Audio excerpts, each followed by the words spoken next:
Good morning, good man. At your service, sir. They seem really heavy. You're mad. They're empty. You know it's heavy. It's this damn hangover in my head. Oh, I can't even lift it. So Roderick, God save him, for many years, forced me to drink 6 glasses in a row before buying the goods. Maybe he fears someone will poison him. Are you mad? Who could be so evil? Anyway, I feel horrible today. Can I take a nap? What do you transport? What am I transporting? Delicious wine from Wiesenlachen, brewed at St. Mungo's Abbey. But of course you know the story. When St. Imlin travelled through Wiesenlachen, he asked the girl for water. She didn't want to give him any because the plague haunted the village. But then St. Imlin insisted, so she gave him the water, which she transformed miraculously into wine, and he drank happily, and he had a hangover too. And he died, not so miraculously, the very next day. Bah! Details. I think I saw you walking around the lake last night. What were you looking for? I was really looking to get a breath of fresh air. After selling some of my goods to Sir Roderick, I was a bit dizzy. But at the same time, I was looking for stench in the cave. You remember that St. Columbia defeated a monstrous demon on the shores of Loch Ness. It seems that the stench betrayed him. And you found a similar stench here? You're crazy. You can only breathe goodness here. I was waiting to find some pagan devil like that bile. When I knew I was coming here, most of my fathers insisted I look for St. Phelan's cave. Right. I've looked for it too. In vain. What? Same as me. The so-called dizziness went away, but I fell asleep on a rock. A lovely night, out in the open. If it was winter, I'd be dead. I feel like shit today.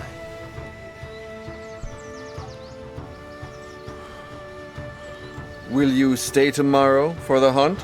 I'd love to. I'm a devotee of St. Eden and St. Alec. Plus, I heard that noblemen from all across Europe are coming.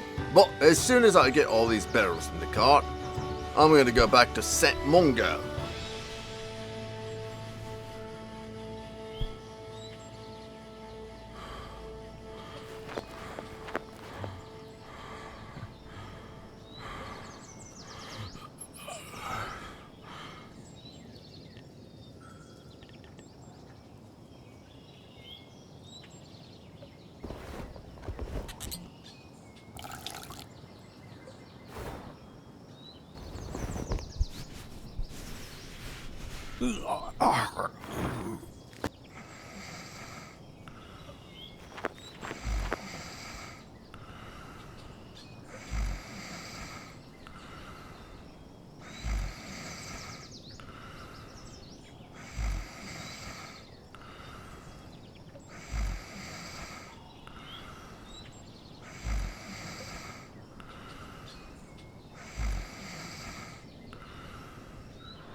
What am I doing here? Give me a good reason. Hines wants me to torture and kill a kid. The cook's son. But there's no way I'll do that. Wait, you don't defy Hines for me, but you do for a dirty servant. He has your same eyes. The kid? And your hair. I can't kill someone who reminds me so much of you. Our kids could look like him. Kids? You and me? That requires a certain level of commitment. Much more than anything you've shown me. Anyway, who cares? What I'm giving you is not easy to craft. I'd never worked with gold in such a clean, detailed fashion. And the inscription. I copied the idea from St. Alistair McNair. I don't know what to say. Tomorrow, during the hunt, we'll run away together. But first, I need to save that kid. Please, help me. You wanted the cape, didn't you? I need your cape to save the kid.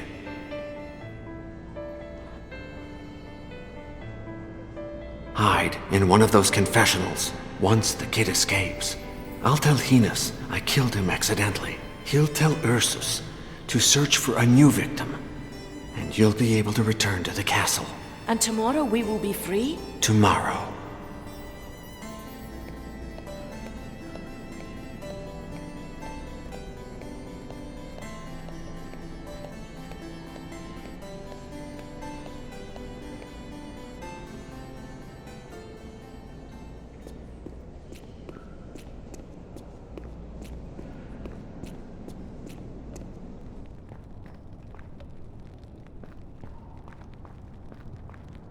No! No!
Fergus, put this on. It's time to get you out of here. We'll make Ursus believe that you're Cater and that you're sick. When you're inside the keg and the cart starts moving, say 100 Hail Marys, go deep into the woods, and walk all the way to Aberdeen. I will give you something extremely valuable.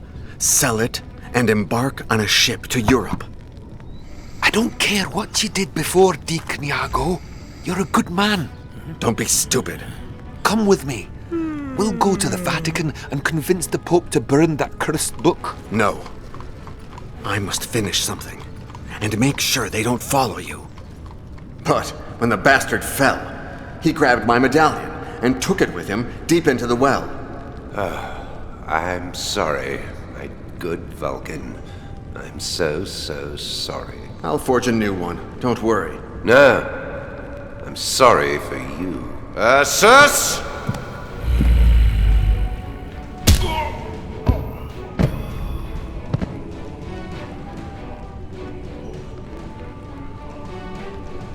Please forgive my little trick, Vulcan.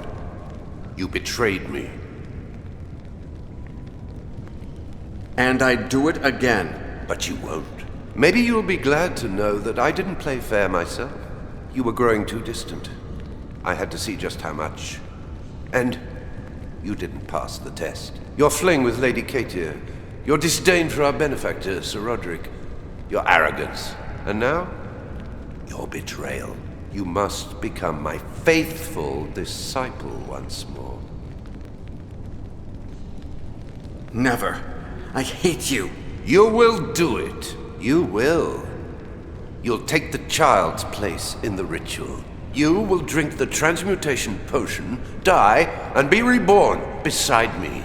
And you know why, don't you? You'll take out the mercury, so that I will return with no memories. Worry not. I will be waiting for you. I will embrace you and remind you that you are my faithful son. You will serve me for all eternity. As of tomorrow, once we are transmuted, we will recover the Treaty of the Flesh, and you will translate it in full for me. I am certain that it hides even more powerful secrets. The world will be ours. My good Vulcan. What about the boy? We have more urgent business today, but we'll find him. I may even grant you the honor of killing him. We have all the time in the world.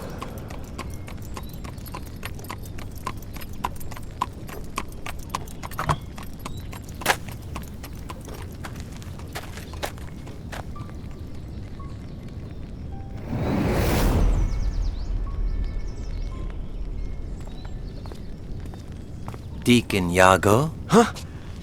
Who are you? Allow me to reintroduce myself.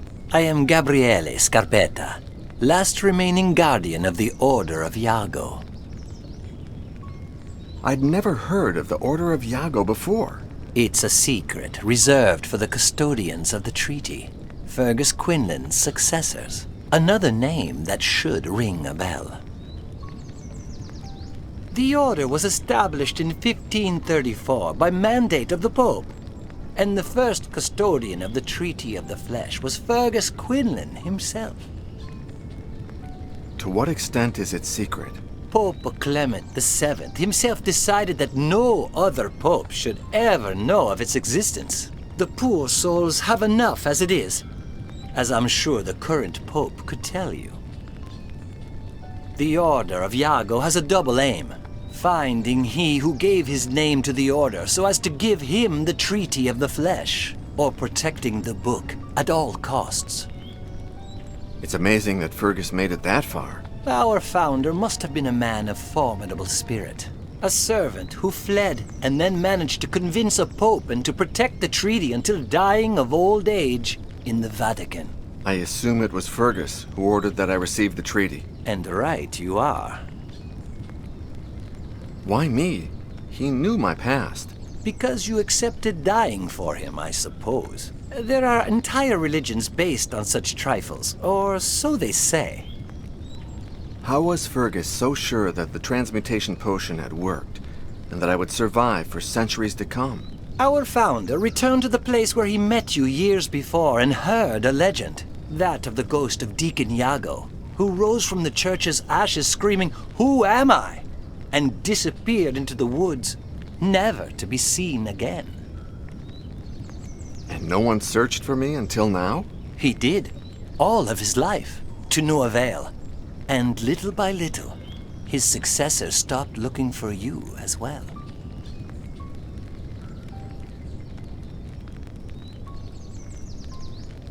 Kovacs said that you were his, informant? He told me that you'd given him information for his book. The bare minimum to convince him of placing the Treaty of the Flesh on the cover of his book. I had to lure you somehow. He said that you had contacted him in the Vatican. As did all my predecessors every time someone asked about the Treaty of the Flesh. It didn't take me long to realize it couldn't be you, although it did turn out to be very useful in finding you. You seem very sure of my identity. Of course. Your phone call, the evidence, the portrait. Everything leads me to you. You bugged Kovacs' telephone, and that's how you found me. True. And the next morning, I tried to do the same with your cell phone. Theft is easy first thing in the morning. People are asleep and unsuspecting. But To my surprise, I sooner realized that someone had beat me to it. Your SIM card had been cloned. I wouldn't turn it on if I were you. Otherwise, whoever did this will know your location.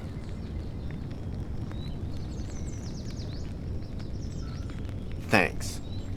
I guess. Wait a second. You still haven't said where the treaty is. Is it still in the Vatican? No, it was relocated long ago. Where was it in the Vatican? Before the Order was established, it was in the Vatican's secret archives, alongside hundreds of forbidden books. But thanks to our founder, it was moved to a secret vault within the actual archives, and protected by means of an entry mechanism that he designed with you in mind. Why did they move it? During the pontificate of Pope Pius VI, the papacy faced several scandals: embezzlement, theft, schemes within the organization itself. The custodian of the treaty convinced himself that the Vatican was no longer a safe place. Where is it now? In 1786, one of my predecessors hid the book in the catacombs of a city that was transferring the skeletons of its cemeteries to those very same catacombs. There, they recreated the same entry mechanism that the founder had designed for you. That can't be. They took it to Paris? My Paris? And there it still lies. Look for the Triskelion in the tunnels, and you will find the Treaty of the Flesh. Goodbye, Deacon Iago. Wait, won't you be traveling with me? No, I am free of my burden at last. The Order of Iago dies today. You will never see me again. Thank you for everything, Scarpetta. I will find the book and dedicate my life to protecting its secret. I don't doubt it. Then why don't you look happy about it? Don't you realize that your life gains meaning, and that my life loses it? May God be with you, Deacon Iago. It has been an honor to meet you.